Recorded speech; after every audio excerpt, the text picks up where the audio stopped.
Chers auditeurs, Dear listeners, bonjour. welcome to Kumdashi Podcast Season 5 Saison 5, dans le monde fascinant des architectes. and in the architectural projects. Je suis Anne-Charlotte Deponte, passionnée d'architecture et docteur des universités en histoire de l'archi. I am one of the spokespersons of Anne-Charlotte, who is a PhD in architecture history. Merci Thank you d'être avec moi aujourd'hui. to be with us today. Et And maintenant, now, lundi en français, place au talent. and Wednesday, let's talk projects. In English, of course. Bienvenue dans Comme d'Archi.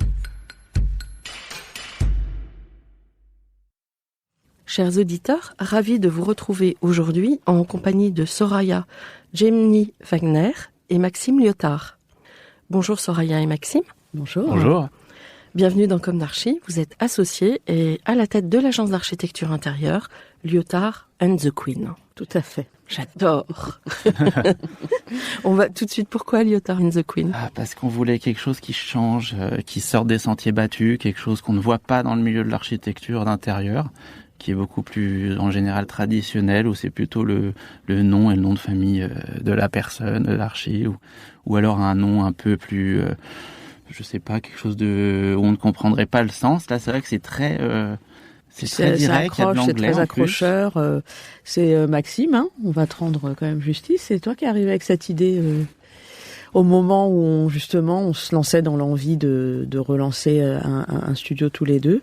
Et puis c'était génial, c'était rock'n'roll. Au départ, on nous l'a fortement déconseillé. Et puis on s'est dit qu'on allait faire comme on voulait. Exactement, ouais. On a voulu faire vous avez comme on bien voulait. fait. Vous avez bien fait. Puis au final, on a eu des clients qui nous ont suivis, donc tout va bien. Oui, mais justement, c'est, je crois, la preuve d'une certaine créativité. J'espère.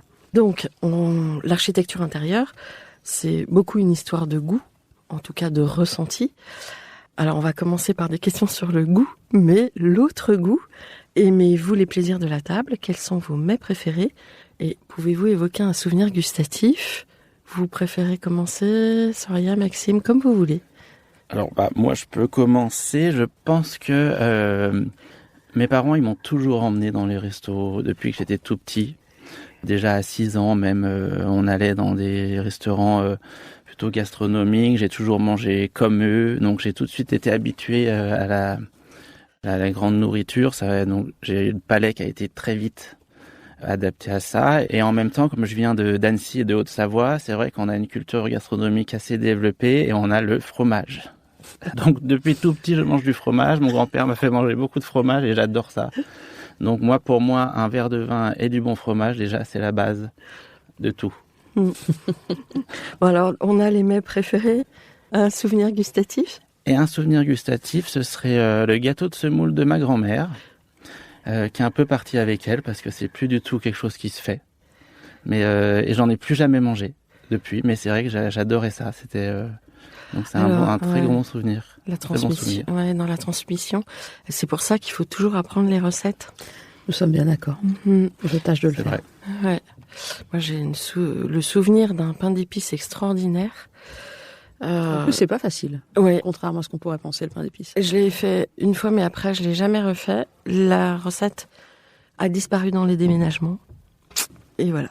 Alors, et vous, Soraya? Je suis sûre que vous avez des... Alors, j'adore les plaisirs de la table. C'est une grande passion. J'ai une grande passion. C'est pas hyper politiquement correct parce que ça a un certain coût, mais de temps en temps, les plaisirs de la table, ça fait partie des plaisirs que je m'octroie, que j'essaie de transmettre à ma fille d'ailleurs. Et j'ai une passion pour la haute gastronomie française, les étoilés, certains étoilés Michelin, je trouve ça merveilleux. Il y a Alexandre Mazia à Marseille que je trouve vraiment incroyable, notamment le Quai à Paris. Il y a vraiment des goûts qui me transportent. Et pour mes mets préférés, je rejoins assez Maxime dans les choses assez simples, ce qui est assez ambivalent, mais pour un bon fromage, une bonne charcuterie et un bon vin. Et en souvenir gustatif, du coup là où on boit pas beaucoup de vin, mais j'ai des origines tunisiennes et moi le souvenir que j'ai et qui m'émeut assez, c'est le couscous au coin et au mérou que faisait ma tante, qui est une spécialité du tunisien, et je trouvais ça incroyable, cette alliance de sucré-salé. Voilà, c'était merveilleux. Ici, c'est inédit. On n'a Bah jamais voilà. entendu parler.